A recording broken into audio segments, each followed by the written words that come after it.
Tonight, we drift back to a time before written memory, before human history truly begins, guided only by the oldest words ever pressed into clay. And as we settle into this journey together, I want you to imagine the heavy, warm air of southern Mesopotamia, the scent of river silt, mixing with the smoke of oil lamps burning in temple chambers, the distant sound of water lapping against reed boats tied to wooden posts along the Euphrates, and somewhere in the pre-dawn darkness, a scribe is pressing a wedge-shaped stylus into soft clay, recording something so important that it would survive for nearly 6,000 years, waiting for us to discover it, waiting for someone to read these words aloud on a quiet night just like this one. And I should mention that if you were actually transported back to this time, you probably won't survive this, what with the lack of modern medicine, the questionable water quality, the occasional flash flood, and the general unpredictability of life in ancient Sumer. But fortunately, we have the luxury of visiting through imagination and scholarly research, which is considerably safer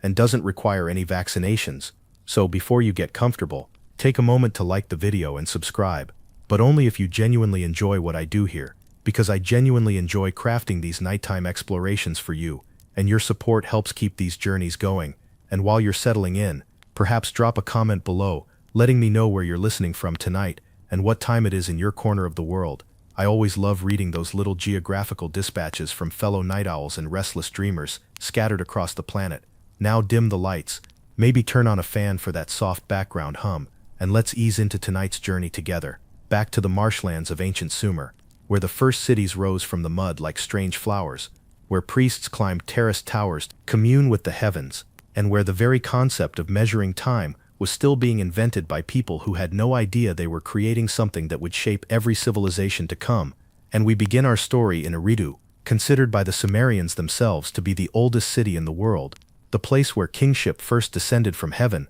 according to their own records, and mainstream archaeology has confirmed that Eridu, located in what is now southern Iraq, contains some of the oldest known temple structures in Mesopotamia, with the earliest levels dating to around 5,400 BCE, making this site a cornerstone of our understanding of how human civilization emerged from the Neolithic period into something recognizably urban and organized. And as you imagine yourself standing in this ancient place, picture the massive mud brick structures rising from the flat landscape, their surfaces plastered smooth and painted in colors that would fade over millennia, red ochre, and white lime, creating patterns that meant something profound to people whose names we will never know. And the temples were not just religious buildings but administrative centers, places where grain was stored and distributed, where disputes were settled, where the calendar itself was maintained by priests who watched the stars with an intensity we can barely comprehend. And here's where things get interesting for those of us who enjoy the more speculative corners of history, because some researchers on the fringe have suggested that the Sumerian texts describing the time before time was measured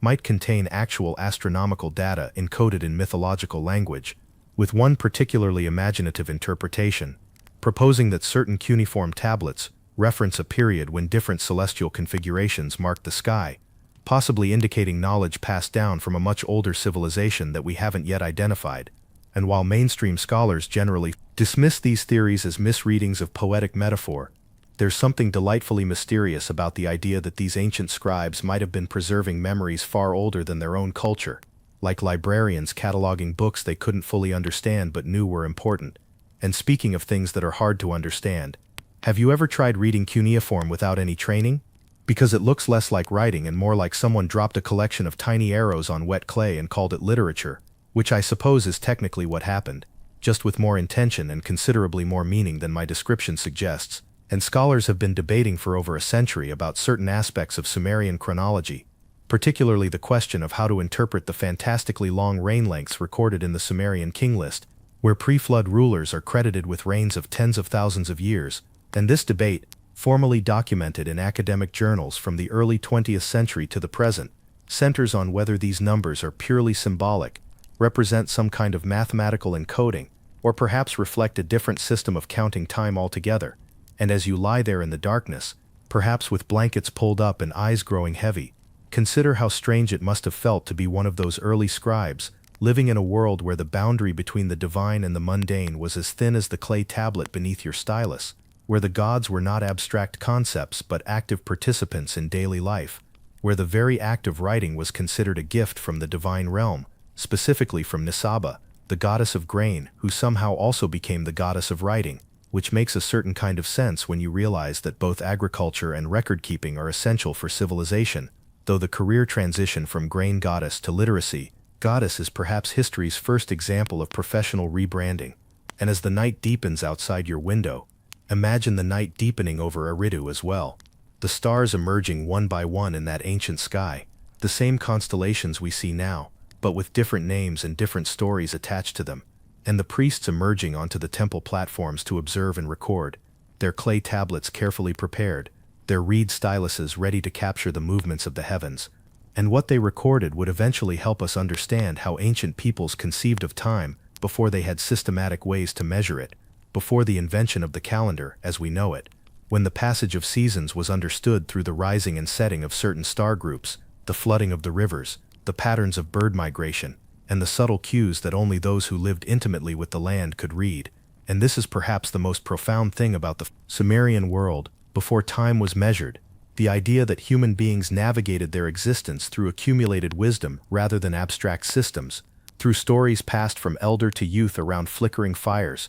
through songs that encoded agricultural knowledge in verses that were easier to remember than lists of facts, and through observations so patient and detailed that it would eventually give birth to astronomy, mathematics, and the very concept of history itself. And as you feel yourself relaxing more deeply, letting the tension of the day dissolve like silt settling to the river bottom, know that we are only beginning our journey through this ancient world, and there is so much more to explore in the sections ahead, including the mysterious tablets that some believe contain knowledge from before the Great Flood, the curious figures known as the Anunnaki, whose role in Sumerian mythology has generated more wild theories than perhaps any other ancient tradition, the haunting question of what these people really knew about the origins of their own civilization. So rest easy knowing that the story is just getting started, and the ancient Sumerians, with all their wisdom and their mysteries, are waiting patiently to share more of their secrets, which is very considerate of them really, since they've been waiting for approximately 6,000 years and probably appreciate having an audience at last.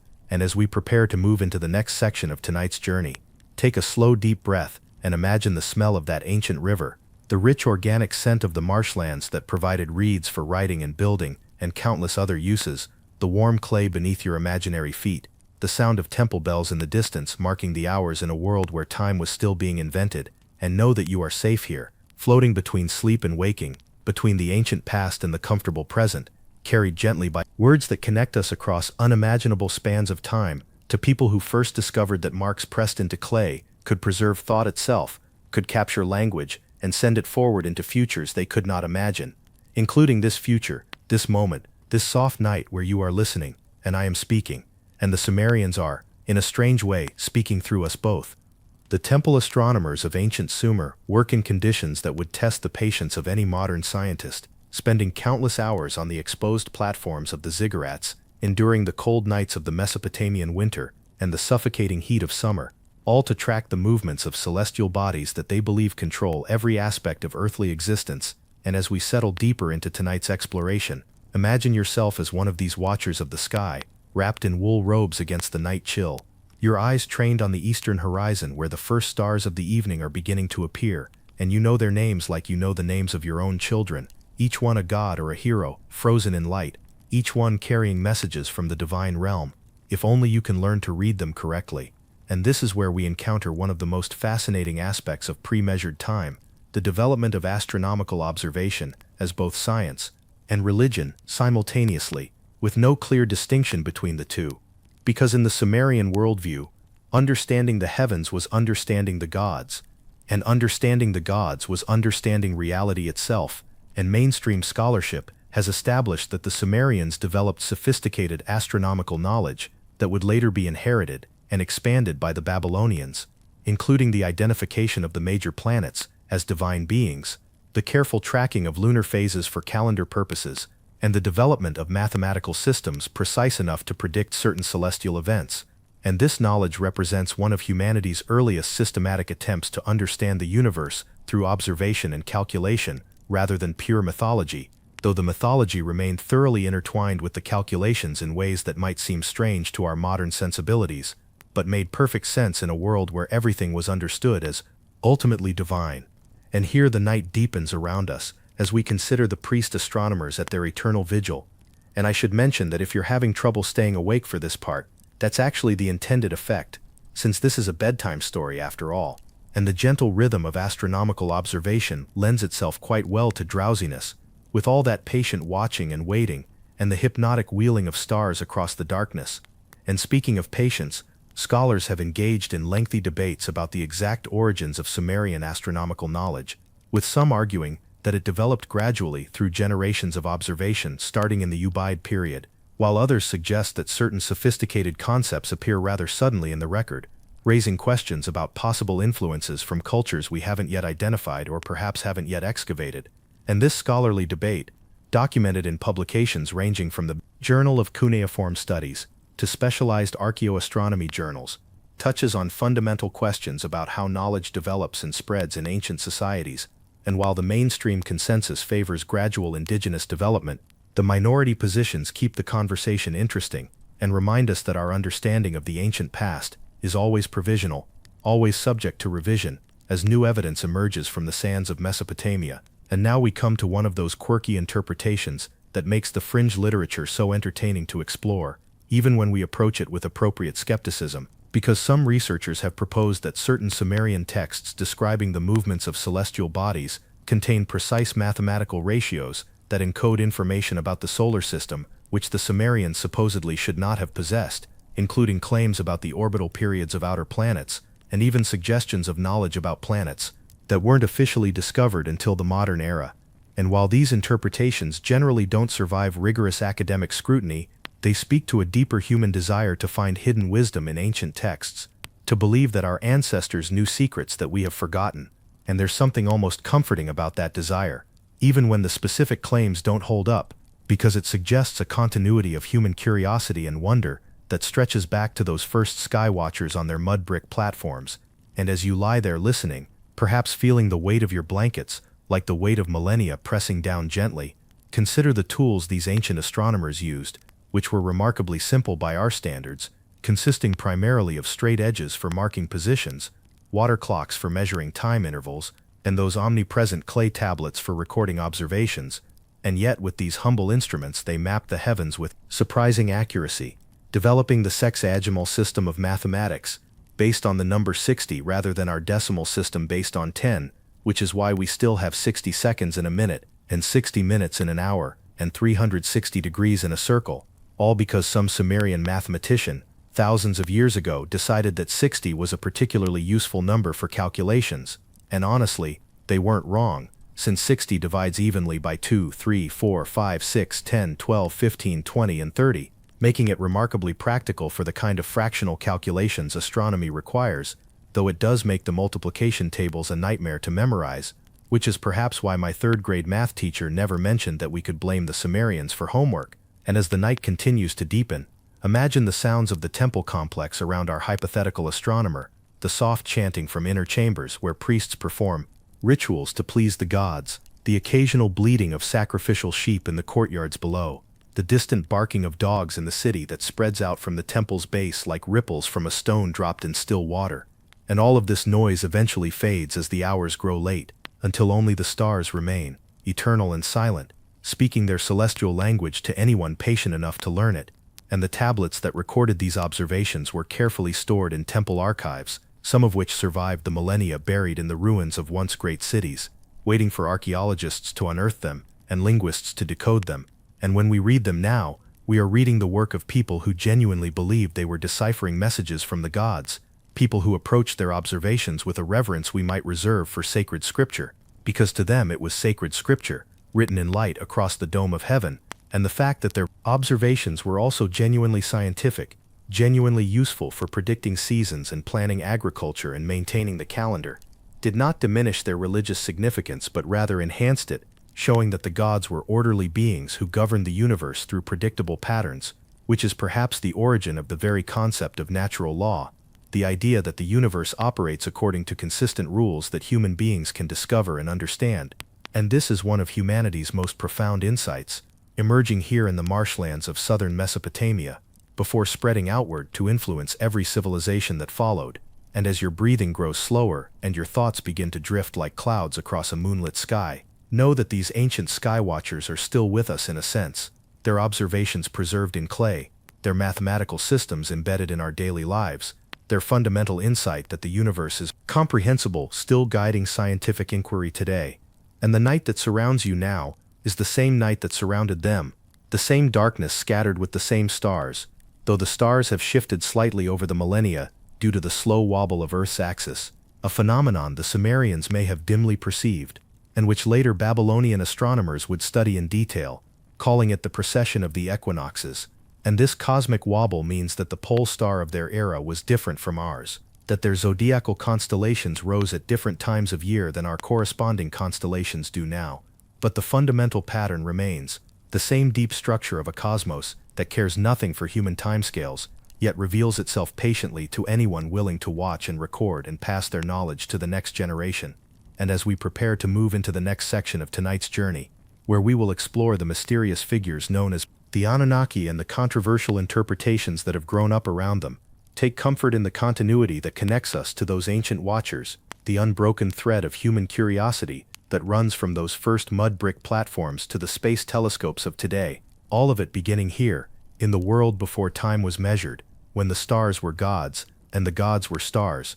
and the patient work of observation was just beginning to reveal the mathematical order underlying what had seemed like chaos. The Anunnaki appear in Sumerian texts as a group of deities associated with the sky god An and the earth, and their role in the Sumerian pantheon has generated more controversy and imaginative interpretation than perhaps any other aspect of ancient Mesopotamian religion, which is saying something given how much controversy and imaginative interpretation exists around ancient Mesopotamian religion in general. And as we wade into these murky waters together, imagine the temple scribes carefully recording the stories of these divine beings, pressing their wedge-shaped styluses into soft clay to preserve tales that would be told and retold for thousands of years. And the mainstream scholarly understanding of the Anunnaki is relatively straightforward. They were a class of deities who served as judges of the underworld and were associated with the fate of the dead, their number varying in different texts but sometimes listed as the 50 great gods of Eridu, or the 7 judges of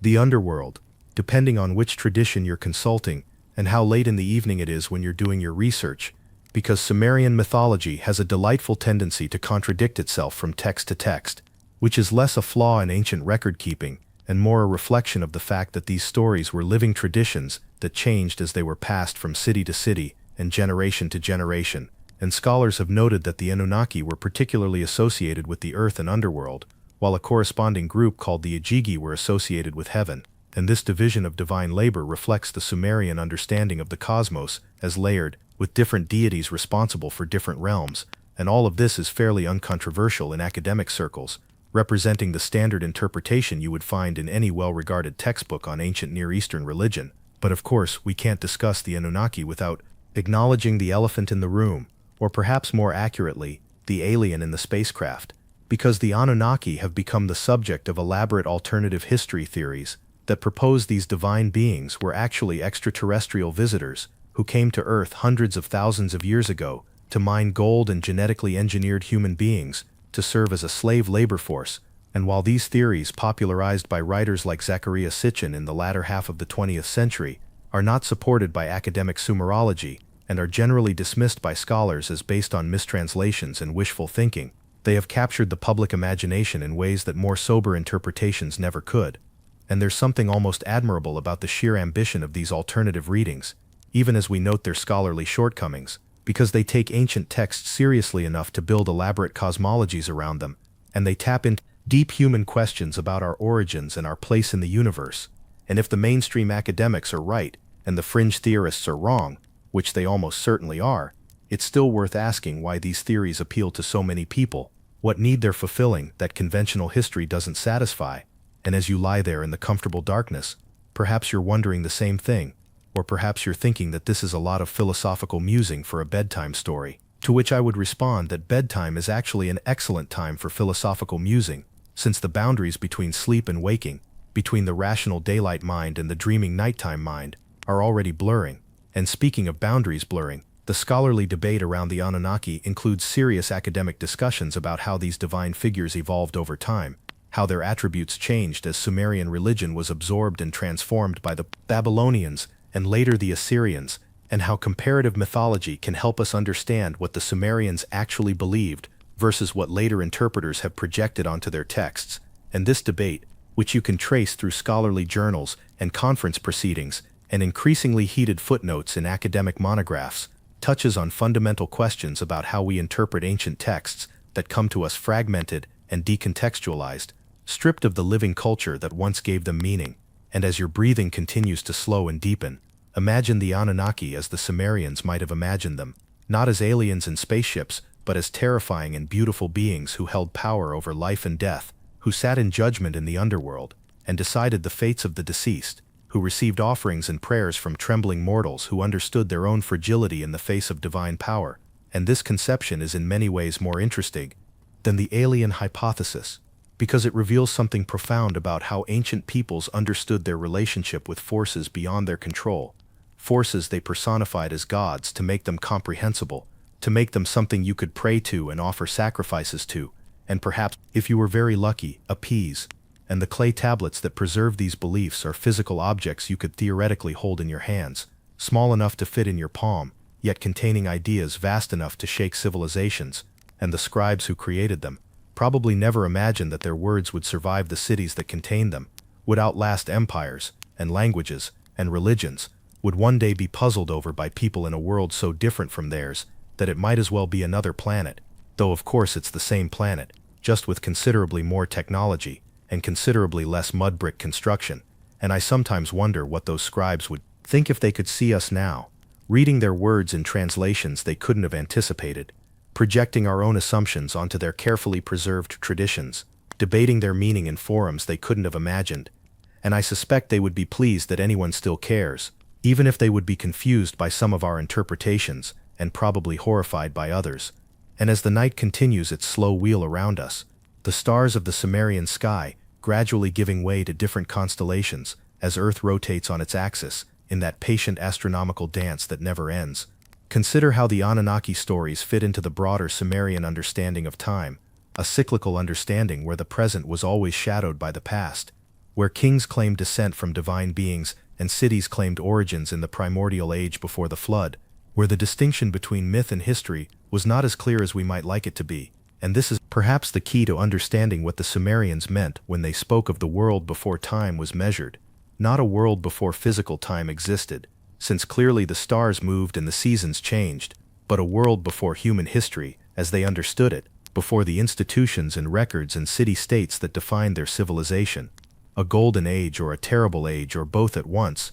depending on which story you were telling and why. And as your eyelids grow heavy, and your thoughts begin to fragment into the dreamy logic of approaching sleep, know that the Anunnaki are waiting for us in the next section too, as we explore the time of the Great Labor and the controversial texts that some interpret as describing the creation of humanity itself. And whether you believe these are literal accounts of extraterrestrial genetic engineering, or poetic meditations on the human condition, or complex theological statements about the relationship between gods and mortals, simply very old stories that a very old culture told itself to explain where it came from and why things were the way they were. The stories themselves remain, pressed into clay, that has somehow survived when so much else has crumbled to dust, and that survival is itself a kind of miracle, a message from the deep past to the uncertain present, a reminder that human beings have always asked the big questions and recorded their best guesses, even when they knew the answers might forever elude them. The Sumerian king list presents one of the most tantalizing puzzles in ancient historiography, a document that begins with the phrase "when kingship descended from heaven," then proceeds to list rulers with reign lengths that span tens of thousands of years before suddenly shortening to plausible human lifespans after what the text calls the flood. And as we explore this curious document together, imagine the scribe who compiled it, drawing on older records and oral traditions to create a continuous narrative of political authority stretching back to the beginning of time itself. And this is where the boundary between myth and history becomes genuinely blurry, because the king list clearly contains some historically verified rulers whose existence is confirmed by other records and archaeological evidence, but it also contains rulers who reigned for impossibly long periods and whose names suggest divine or semi-divine status. And mainstream scholarship generally interprets the pre-flood section of the king list as mythological, a way of connecting historical kingship to a divine origin, rather than a literal record of rulers who actually lived for 28,000 or 36,000 years, which would be quite the retirement plan, even by ancient standards. And as you lie there in the comfortable darkness, perhaps you're wondering how the Sumerians themselves understood these long reign lengths, whether they took them literally or metaphorically or in some third way that we can no longer access, because the cultural context has been lost. And this is one of those scholarly debates that has generated more heat than light over the years, with serious academics proposing various explanations, including the idea that the numbers are symbolic and follow mathematical patterns related to the sexagesimal system, the suggestion that they represent dynasties rather than individual rulers, the theory that they were inflated for propagandistic reasons, and the rather charming proposal that the Sumerians simply didn't think about time the way we do, and saw no problem with reign lengths that we would consider absurd.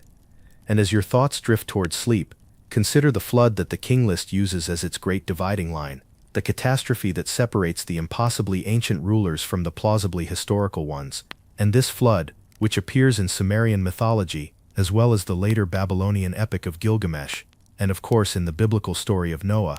has fascinated researchers for centuries, with some suggesting it might be based on actual catastrophic flooding in Mesopotamia, perhaps related to the end of the last ice age and the dramatic sea level rises that occurred as glaciers melted. And here we encounter another of those quirky interpretations that makes the fringe literature so entertaining, because some researchers have proposed that the pre-flood sections of the king list preserve actual memories of a sophisticated civilization that existed before a catastrophic event reset human progress, a kind of Atlantis theory transplanted to Mesopotamia. And while there's no archaeological evidence to support this interpretation and considerable evidence against it, the idea persists in popular culture because it speaks to deep human anxieties about catastrophe and the fragility of civilization, about the possibility that everything we've built could be swept away as thoroughly as whatever came before us. And speaking of things being swept away, the great labor mentioned in certain Sumerian texts is sometimes interpreted as a reference to the toil of the gods before humanity was created to take over the work.